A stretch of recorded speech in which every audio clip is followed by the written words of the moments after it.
السلام علیکم ویورز، کیا حال ہیں آپ کے؟ میں ناز جہاں آپ کے ساتھ ہوں اور آج میں آپ کے ساتھ شیئر کروں گی کہ وہ کون سے صحابی ہیں کہ جن کا ذکر اللہ تعالیٰ نے قرآن پاک میں بھی فرمایا ہے، اور وہ خوش نصیب صحابی جو ہیں وہ حضور صلی اللہ علیہ وآلہ وسلم کے غلام حضرت زید بن حارثہ ہیں۔ حضرت زید بن حارثہ غلاموں میں سب سے پہلے ایمان لائے تھے۔ یہ حضور صلی اللہ علیہ وآلہ وسلم کے آزاد کردہ غلاموں میں سے تھے۔ پہلے یہ حضرت خدیجہ کے غلام تھے۔ شادی کے بعد حضرت خدیجہ نے حضرت زید بن حارثہ کو حضور صلی اللہ علیہ وآلہ وسلم کی غلامی میں دے دیا تھا۔ یہ غلام کس طرح بنے؟ یہ اس طرح کا واقعہ ہے ان کا کہ جاہلیت کے زمانے میں ان کی والدہ انہیں لے کر اپنے ماں باپ کے ہاں ملنے جا رہی تھیں۔ وہ جس قافلے میں جا رہی تھی، راستے میں اس قافلے کو ڈاکوؤں نے لوٹ لیا۔ ڈاکو ان کے بیٹے زید بن حارثہ کو بھی اپنے ساتھ لے گئے اور پھر انہیں عکاظ کے میلے میں بیچنے کے لیے لے آئے۔ ادھر حضرت خدیجہ نے حکیم بن حزام کو میلے میں بھیجا۔ وہ ایک غلام خریدنا چاہتی تھیں۔ آپ نے حکیم بن غلام جو تھے وہ حضرت خدیجہ ان کی پھپھو تھیں۔ حکیم بن حزام میلے میں آئے تو وہاں انہوں نے زید بن حارثہ کو بکتے دیکھا۔ اس وقت حضرت زید بن حارثہ کی عمر جو تھی وہ 8 سال تھی۔ حکیم بن حزام کو حضرت زید بن حارثہ بہت اچھے لگے، چنانچہ انہوں نے حضرت خدیجہ کے لیے انہیں خرید لیا۔ حضرت خدیجہ کو بھی حضرت زید بن حارثہ کی عادتیں اور ان کا طور طریقہ بہت اچھا لگا، تو انہوں نے انہیں اپنی غلامی میں لے لیا۔ پھر نبی کریم صلی اللہ علیہ وآلہ وسلم کو حضرت خدیجہ نے شادی کے بعد حضرت زید بن حارثہ کو ہدیہ کر دیا۔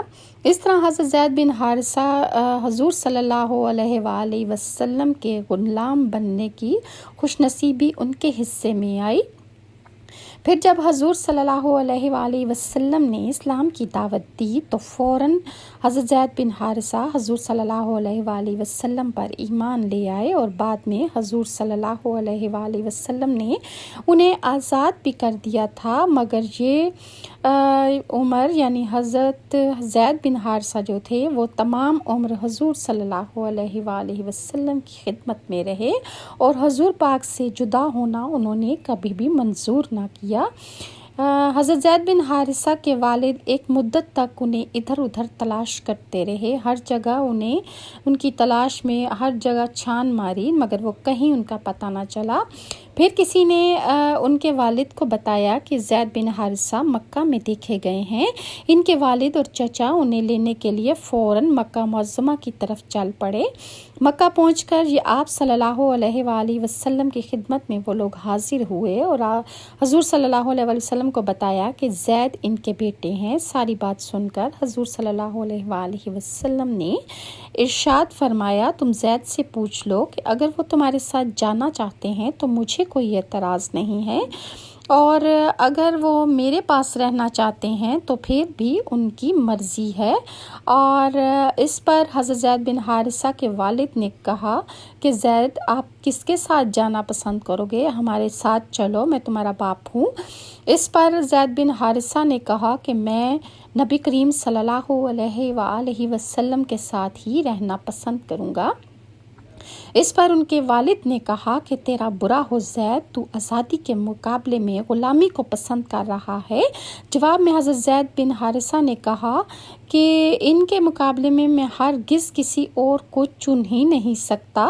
اور جب ان کے والد نے حضرت زید بن حارثہ کے والد نے یہ بات سنی تو آپ کو فوراً یہود کے پاس گئے اور اعلان فرمایا، آج سے زید میرا بیٹا نہیں ہے۔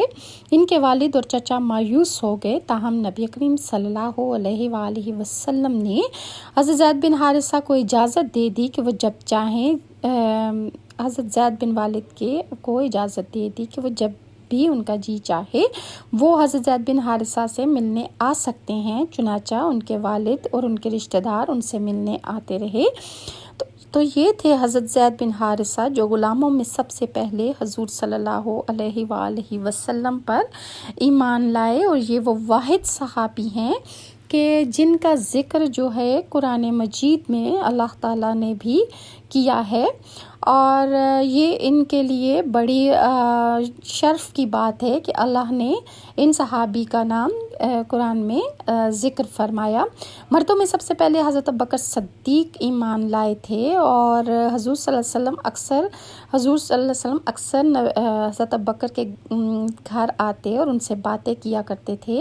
ایک دن حضرت حکیم بن حزام کے جو کہ حضرت خدیجہ کے حضرت خدیجہ کے بھتیجے تھے، ان کی ایک باندی آئی اور کہنے لگی کہ آپ کی پھوپھی خدیجہ نے یہ دعویٰ کیا ہے کہ ان کی شوہر اللہ تعالیٰ کی طرف سے بھیجے ہوئے پیغمبر ہیں، جیسا کہ موسیٰ علیہ السلام تھے۔ اسی طرح حضور صلی اللہ علیہ وآلہ وسلم بھی اللہ کے نبی ہیں۔ حضرت ابوبکر صدیق نے جو ہی حضرت حکیم بن حزام کی باندی کی یہ بات سنی، فوراً وہاں سے اٹھے اور نبی کریم صلی اللہ علیہ وآلہ وسلم کے پاس آ گئے اور آپ سے اس کے بارے میں پوچھا۔ اس پر آپ نے حضرت ابوبکر صدیق کو وحی آنے کا پورا واقعہ سنایا اور بتایا کہ آپ کو تبلیغ کا حکم دیا گیا ہے۔ یہ سنتے ہی حضرت ابوبکر صدیق نے عرض کیا کہ میرے ماں باپ آپ پر قربان ہو جائیں۔ حضور صلی اللہ علیہ وآلہ وسلم نے اگر فرمایا ہے کہ وہ اللہ کے رسول ہیں تو یہ واقعی ہی سچی بات ہے۔ آپ کے اس طرح تصدیق کرنے پر حضور صلی اللہ علیہ وآلہ وسلم نے آپ کو صدیق کا لقب عطا فرمایا۔ اس کے بارے میں دوسری روایت یہ بھی ہے کہ صدیق کا لقب حضرت ابوبکر صدیق کو تب ملا جب انہوں نے معراج کے موقع پر حضور صلی اللہ علیہ وآلہ وسلم کے سفر کی تصدیق کی تھی، اور مکہ کے مشرکین نے حضور پاک کو جھٹلایا تھا، لیکن حضرت ابوبکر صدیق نے کہا کہ حضور پاک جو فرما رہے ہیں وہ بالکل سچ ہے۔